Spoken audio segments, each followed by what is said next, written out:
Don't let people make their problems your problems. How many times have I said that? Every day.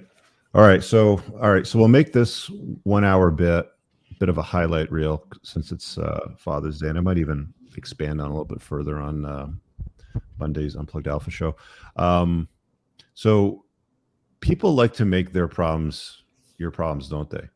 Oh, I can't pay that bill yet because my cat sprained its eye looking at a disco ball. Can you take the mortgage payment out in a week or something like that? Believe it or not, people do this all the time.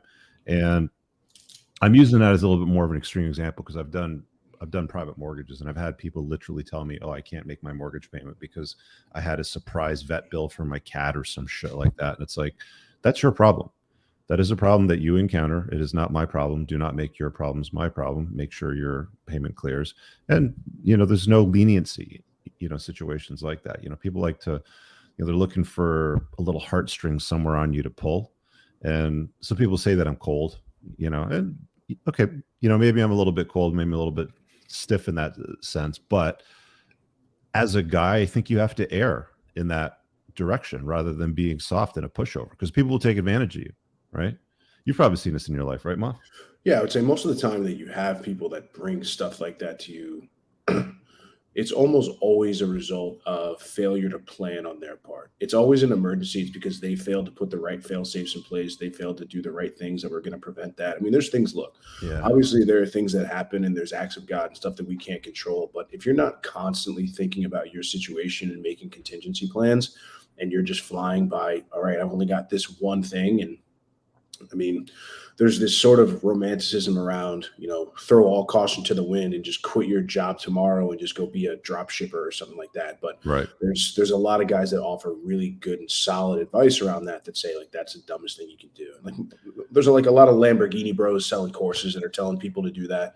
But yeah, so it's if you're not constantly kind of evaluating your situation and saying, if XYZ happens, then how am I going to survive or pay bills, or what am I going to do? What am I going to lean on? And I can sum that up in one soundbite, Moff. Poor planning on your part does not constitute an emergency on my part. That's another way to say it. Basically, don't make your problems my problems. I learned this actually from my friend's dad in my 20s, and he was an entrepreneur. He was running a very successful business at that time, and I overheard him on the phone talking to somebody, and I could clearly hear the other guy on the phone trying to push off a payment due date, and he was already in arrears, and he just basically yelled at the guy. He's like, look, don't make your problems my problems, and slammed down the phone. Right? He's like, I got shit to do. Again, that's a terse way to deal with stuff, but if you want to get things done in the world, I'm telling you guys, you're gonna have to be a bit of an asshole, and it's assholes that get shit done. You have to. One of the I'm into, like, I really love Jay Cutler as a bodybuilder. And I really got into listening to a lot of his stuff. And there's a soundbite where he's like, look, like, when I was training, like, I would lived in a box. I didn't have any outside noise. People would call me and complain with their problems and hang up on them. Like, if I'm in the middle of something and if I'm chasing something, I don't have time to deal with everybody else's stuff. Yeah. And a lot of people, they do it under the guise of empathy. It's like, oh, have a heart, man. Like, oh, how could you be so cold? And it's like, think of kind of what you're asking. You're asking me to reinforce bad behavior of somebody that is going to say, okay, I can just not do what I'm supposed to do and I'll get bailed out. So where's my incentive to act right?